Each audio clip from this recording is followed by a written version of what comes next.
Okay, let's begin.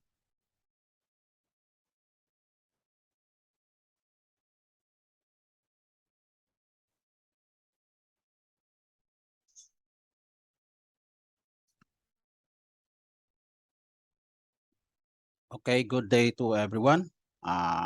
Let's continue our exercise. Here we go. Planning and Control Management, Part 4, Program Progress Monitoring and Updating Controlling. Previous episode was Part 4, Session 9, Progress Update 001, regarding the customizing Windows schedule delay analysis technique into the program update by defining and assigning activity codes. And here, our current episode is Part 4, Session 10, which the same subject. It is Progress Update 001.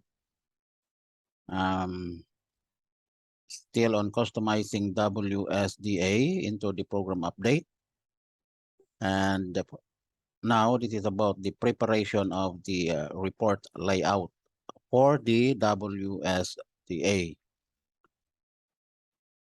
Okay, our topic for today is preparation of a report layout for WSDA. Okay, let's do it. Let's go to our Primavera. And then there we go.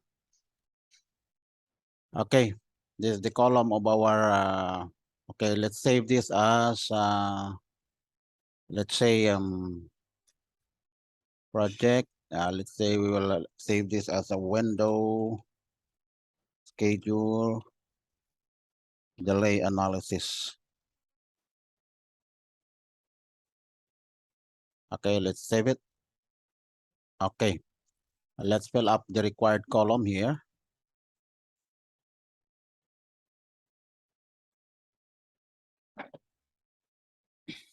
First is the activity ID. Next is the impacted activity. Let's say let's insert the activity category. We already defined this in our activity code, so we can find it here under the global. So here the activity category.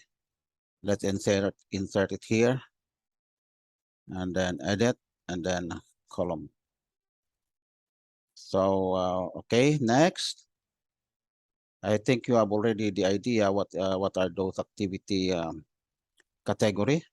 Let's apply this one, and then let's show you. So if we will open this one here, actually this is only intended for the delay events. But since we don't have any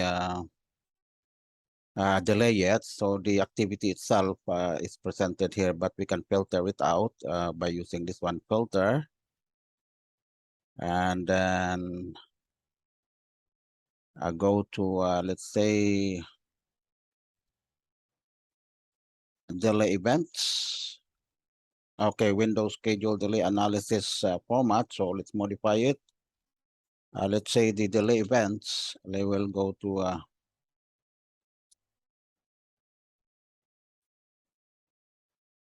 what do you call this? The activity codes for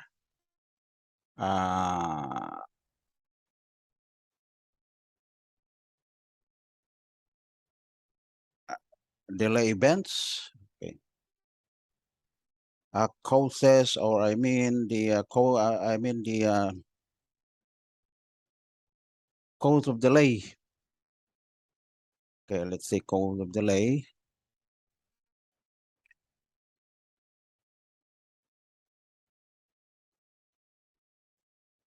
I mean the classification of delay. We will be using this one.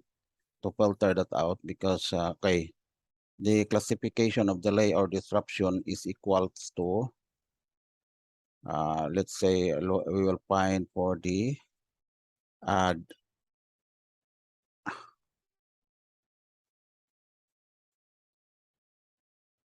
no, this is not the one. Well, we cannot use this one. So let's say causes of delay, or I mean category of delay, delay category. No. Category, activity category, I mean. Activity category, we have already, as where can we find it? Activity category, this one. Okay. So if the activity category should be equals to, we have to show only in our layout for the window delay analysis, those activities those are the delay events or disruption. Otherwise, there's nothing can be seen. So let's say delay events. So we need the delay events or disruption to be to be shown there. So we will make this as one as any of the following. Okay, activity category is equals to delay event, and then add, and then activity or I mean disruption.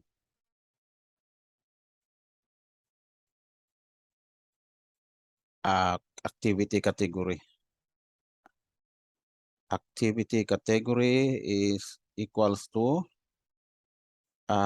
disruption. Okay, and then let's apply. So if you can see there, we cannot see nothing in here on this activity window because there is no delays, or meaning we have nothing to present on our window delay analysis because there is no disruption or delays occurrence yet on our project or on our program update. So let's just try to show the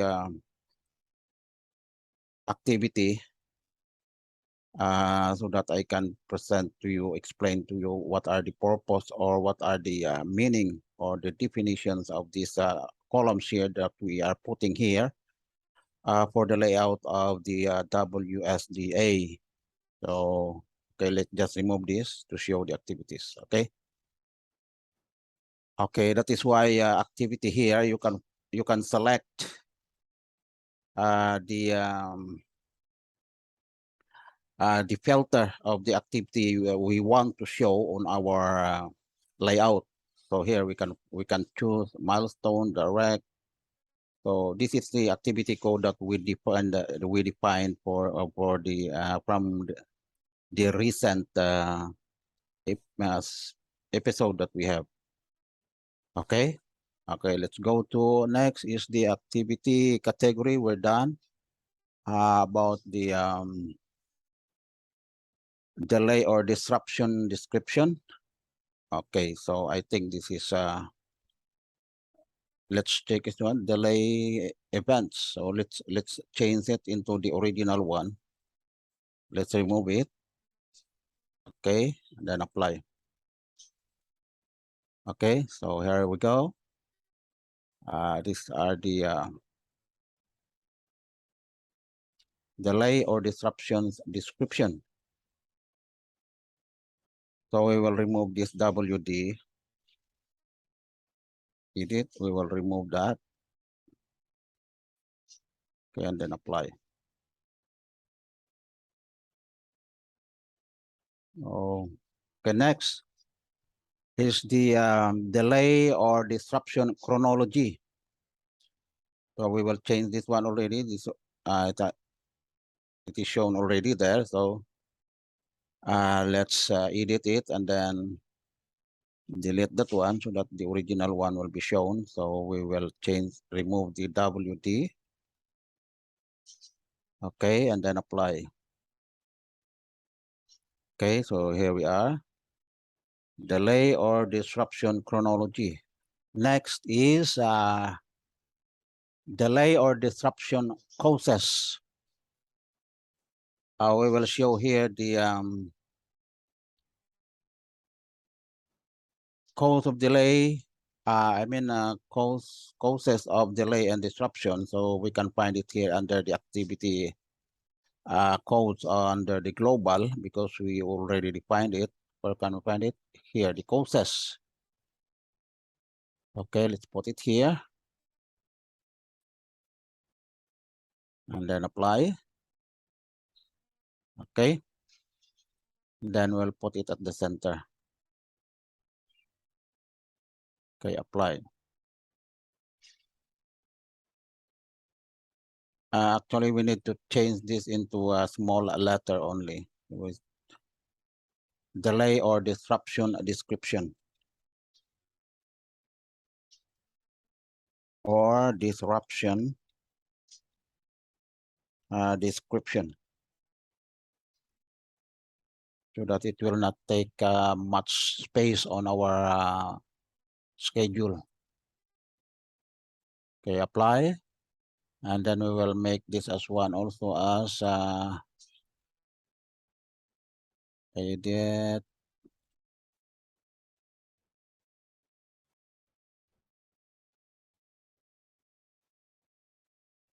Let's edit this by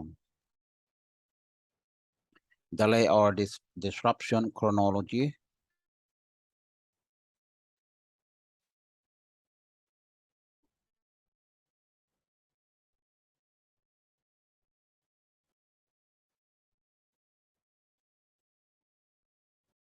Chronology, okay? So let me explain first what are these columns here. So the activity category, you have already aware of this one, the one that we can choose it here, the different types of activity categories, right? So we will go to the delay or disruption description. So the example of that one, let's say, for example, if we have the delay, let's say, for example, the access. The contractor has denied access to start their work. So that means the description of that is the disruption due to work access, right? And also for the delay or disruption chronology, this will be the sequence of the delay or disruption occurrence, starting from the first one down to the last one. So it should be sequenced accordingly.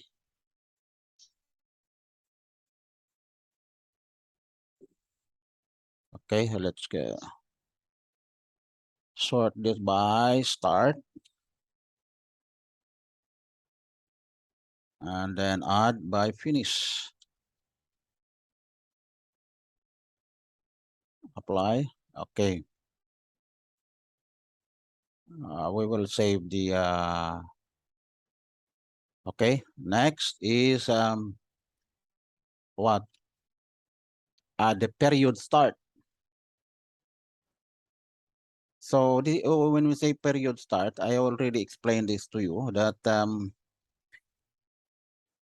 let's say, for example, we have the update like for now, we have our update from June 1 up to June 30. So the period start for that delay events or delay would start from June 1 down to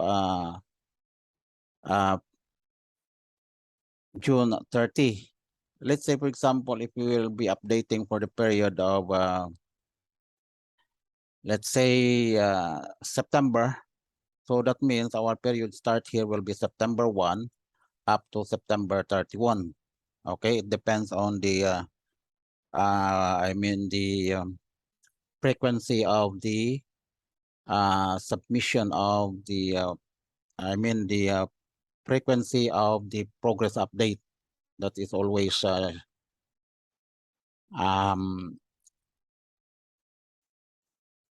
discuss with the client regarding about the regular periodic submission. Okay, And about the actual start, of course, let's say, well, what next? We have here the chronology, causes, period start, and then the actual start and actual finish. This is fine. So the actual start, of course, it is very self-explanatory that when the event start, so that is the actual start of the delay or disruption, and also it should be the actual finish of the delay or disruption. Okay. When next we go to the actual duration. So of course, actual duration is just a matter of the range of the actual start down to the actual finish. Okay. Actually, we haven't shown the actual duration here, so we will have to show it here. Actual duration, it should be on the duration.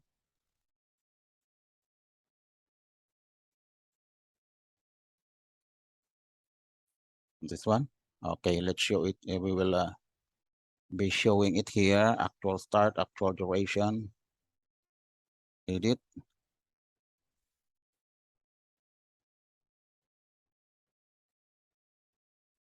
And then apply.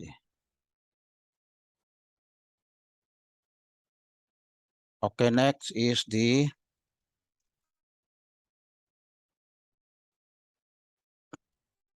what? Period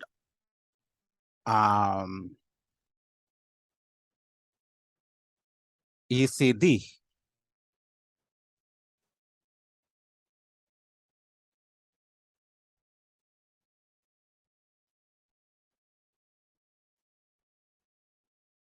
Actually, this at the actual duration could be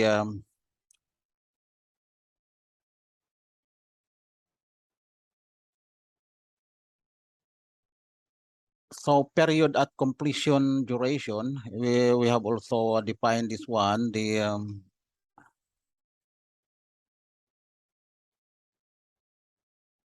actual duration. We have already that actual duration, and then we have here the period ECD. So that is the we have already defined this one also on, let's apply. Okay, so we have already the actual duration, and then the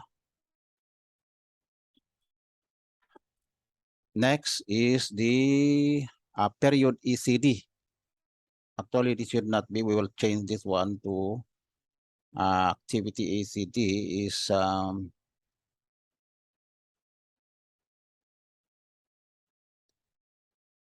actually activity ECD is actually the at completion duration. Okay, let's apply.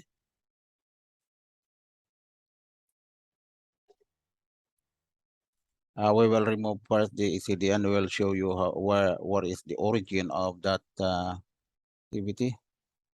So this is the at completion duration, but actually we call it as a period. I mean the activity actual duration.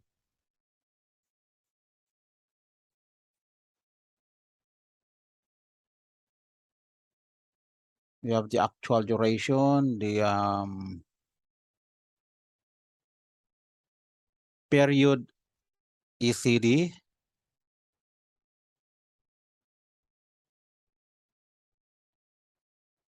Next is period actual duration. That is actually that is the yes, that's correct. Okay, actual duration. Next is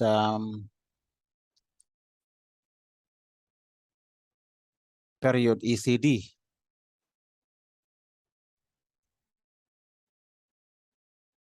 Okay, we'll move first to period ECD, actual duration, actual finish, actual duration, period ECD, and then period delay.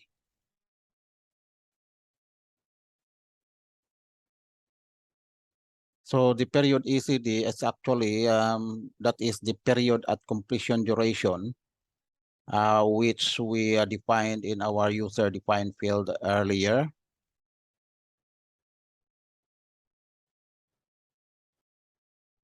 Okay, so that is the period duration.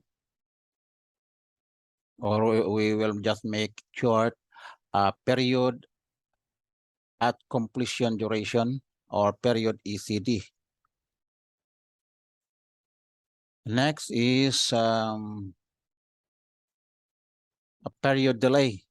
So we also define this in our what do you call this? Anyway, we will show. I think it's better to show the whole word. Okay, period SED. Okay, so period ECD delay. So we have also defined this in our user defined field here. As you can see here, we will open it here.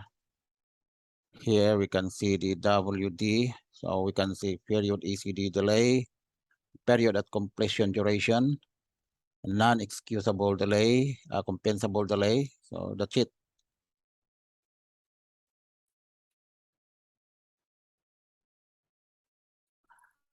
Also the period ECD, we will show the what is written in the user defined field, because some of these I just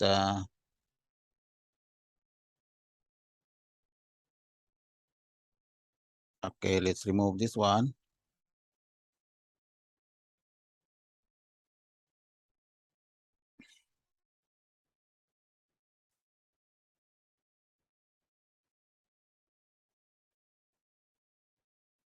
Okay, let's show what is written really on the user defined field. And okay, causes of delay, delay and disruption, because I modified some of the name here. Okay, and then we have here the window start date. Okay, we will remove it, and then yes, that's right, it's already correct. And then period the finish, so let's remove it. Window finish date. Next. And then we will add also the column for the period ECD delay. Okay, we're done. The contract baseline delay duration, we will show that also.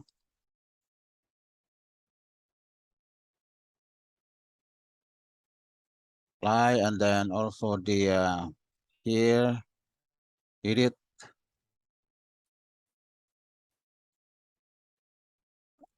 Okay, let's show this first, all the wordings of our what we defined, and then we will just show the acronym later. The personalized acronym.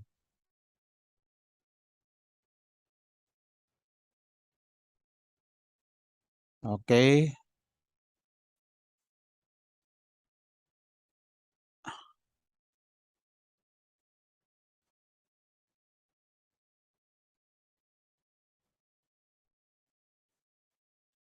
Okay, here also the course of action.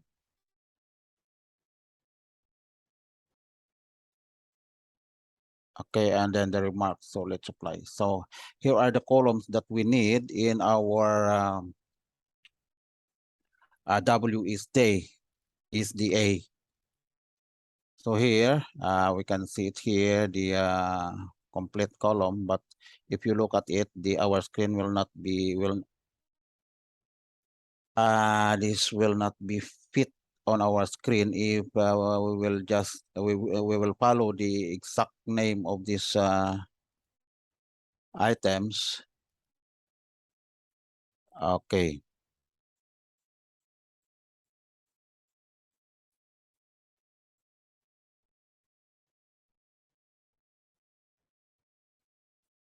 Okay, here.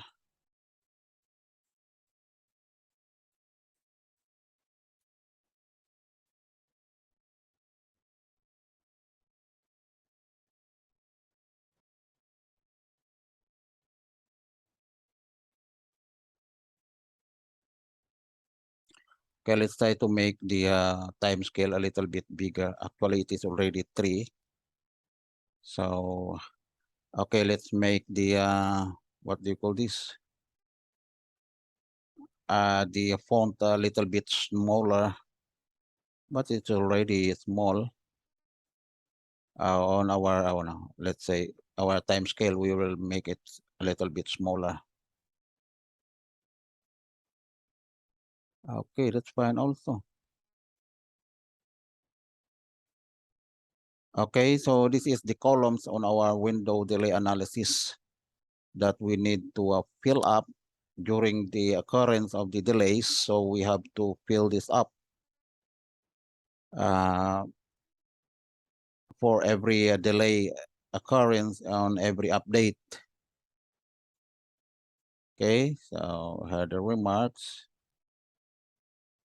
Okay, so starting from here, let's say I already explained to you the delay or disruption description, the causes of delay or disruption. So it is already, if you look at here, we already defined it here just a while on our recent episode.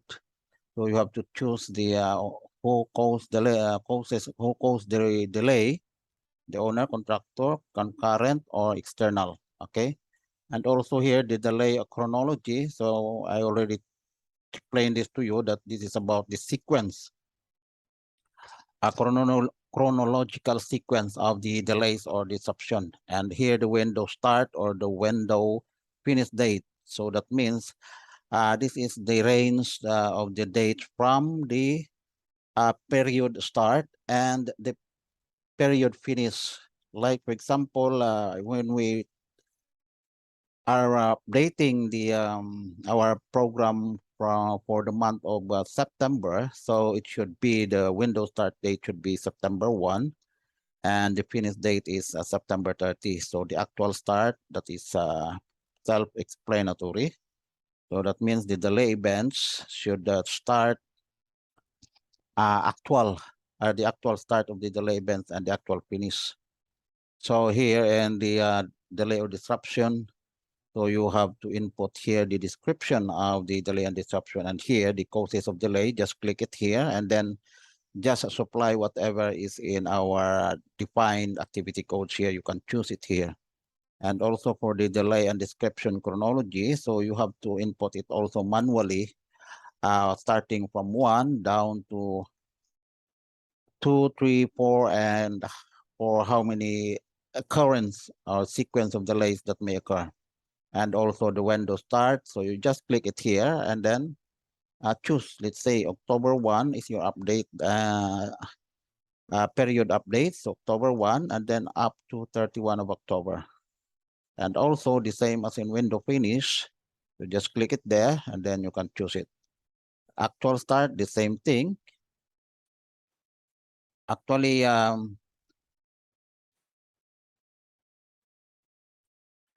we don't have the actual start here because this is the milestone. So we'll go here on the for the task. Okay, this one.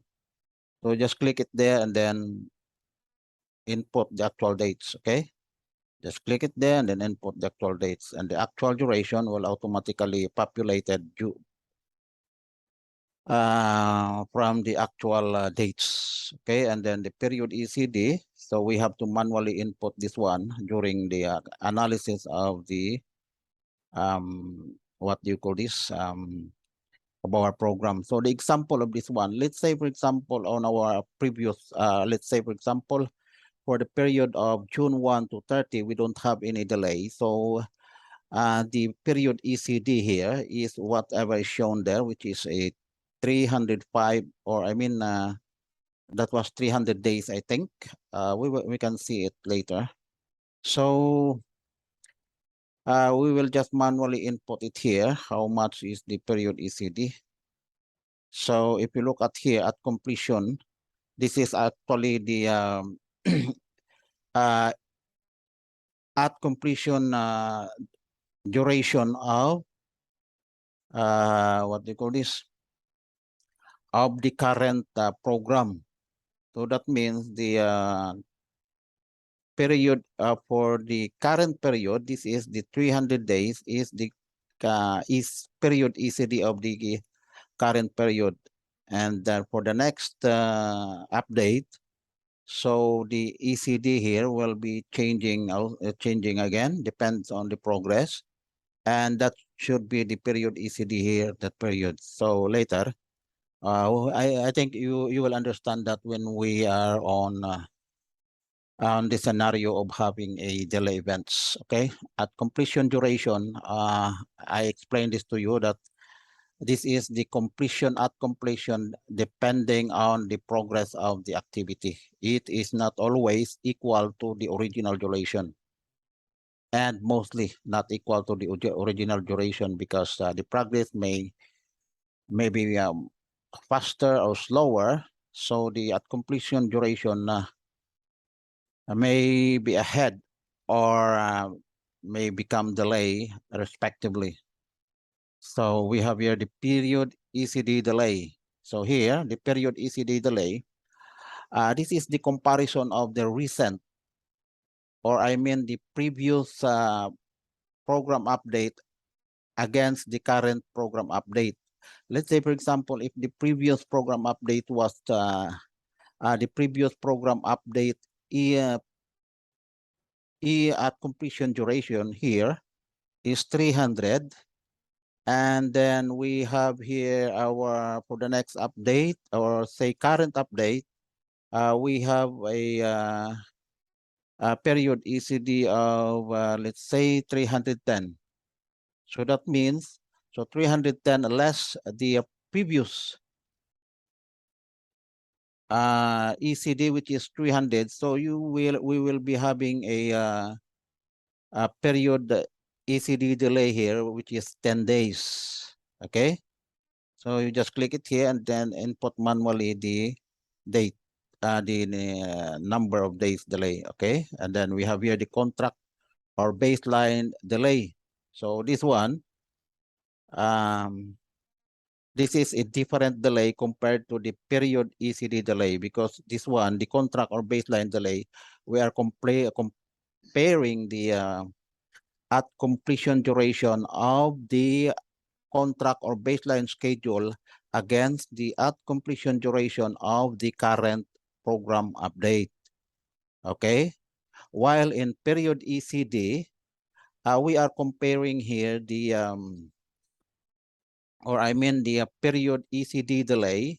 We are comparing here the at completion duration of the previous, of the most recent program update at completion duration against the at completion duration of the current program or current update. Okay, so and then the non-excusable or non-compensable delay. So you just need to I think we missed something here. Let's say we will insert here the what do you call this?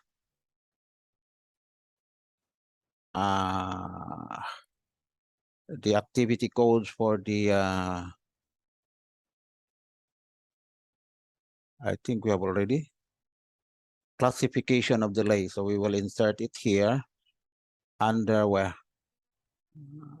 contractor baseline delay. Okay.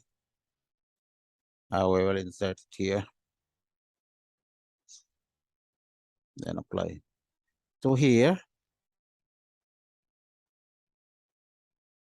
if you click it here, you will be prompted to choose for the what do you call this, classification of delay. So when we say that is a client's delay, so it should be more or less excusable and non-compensable, or or I mean excusable or compensable. So you have to choose. It depends on the situation, on the condition of the delay. So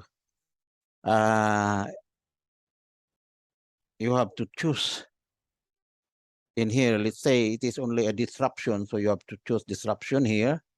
And if it is a, let's say there's no delay or whatever, where these 4 items are not really in use or not applicable, so we can say this is not applicable. Okay, so here, let's say, for example, if we use here EC, right? If you use this EC, so here, we have to input here the value of the, so EC, this is excusable and compensable, so this is under here.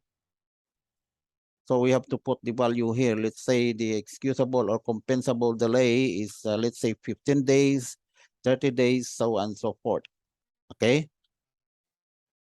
So actually it duplicates the, what do you call this? The columns here, because here it is already shown excusable, but it at least in this column, it indicates the classification of delay. And here in these 3 columns, it indicates the number or the duration of delay. Okay. So here, this is the actual total cost. So because when we, let's say, for example, when we enter a delay event here, so we should have also to update the number of resources during the, I mean the number of we have to update also the resources here, its durations, and it will calculate its cost, the actual cost that it incurs. So you can also use this as a reference for the payment of any disruption or the standby cost of the people of the resources during that disruption or delay events. So we can automatically, or I mean, we can create the actual cost here. So we can show how many resources we use on that period, and how much it will cost, and how long is the delay occurs for the number of the resources. Of course, it will calculate the total cost for all the resources during that period of delay. Okay, and here the course of action. So you have to establish, or I mean, the team should record, or should have a course of action to mitigate or to prevent the delay, or whatever alternatives, just to mitigate or prevent the delay for the cause of the owner or the contractor itself, or for the external cause of delay. And here is the remarks. You can add here some additional information for the delay events. Okay, so I think this is only a overview on how this Windows schedule layout format is shown, but you will understand it later when we have already the actual scenario of the delay events in our program update. Okay. So here we can create a layout here, so we can show it here. So once, but for now, let's our window delay analysis layout actually has no delay events yet. Okay, we're just preparing this one so that in the next update, the layout is already here prepared for us to fill up. Okay. So it's good that we use the what do you call this, the global level activity code, because this layout will be should or must be carried when we replicate this program to the next update, so that we will not be creating the layout again and again. Because if we will use the sorry, We will not be creating the layout again and again if we will be using the EPS label or project level activity codes. Okay. So we will look at the preview, and then after that, we can submit this for the what do you call this? Our project team, stakeholders, and all of this information here will be submitted immediately for the information of the project teams, and also for the purpose of the conveniency and the difficulty on claiming time and cost for the delay, right? So that means this will be submitted regularly, or yes, of course, if there is delay events. And also, actually, in the FIDIC form of contract, or maybe in EC or whatever, it is usually stated in there that whenever there is a delays, there is a stipulated number of days or duration that the notification should be submitted.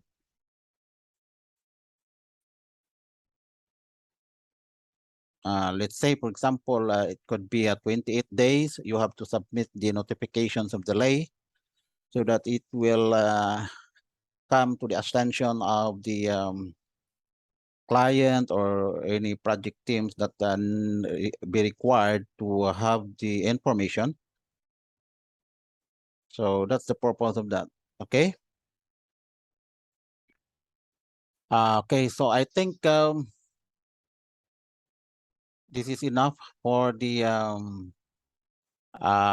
WSDA format or layout. And I think I'm not sure if the next episode. So I think this is enough for today. So I'm not sure if what will be our next episode. But anyway, let's look at it.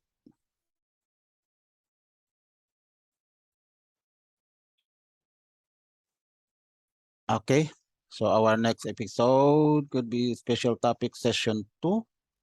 Okay, and it is about Primavera P6 schedule of forward and backward calculation explained. Okay, I also tried to prepare this one because actually this should be prepared early year before we start the scheduling, or I mean before we start preparing our let's say tender schedule or program, or the baseline program, because this is really very important, because we need to know, a scheduler or a planner should know the details how the program is being established or how it is calculated. So that is why I prepared this one for a better understanding of everybody. So this is, we call it a schedule forward and backward calculation. Okay, we have to explain that a bit detail. Okay, so see you for the next for this next episode, and kindly subscribe, like, and share. Okay, this is the end of our session, guys. So God bless and goodbye.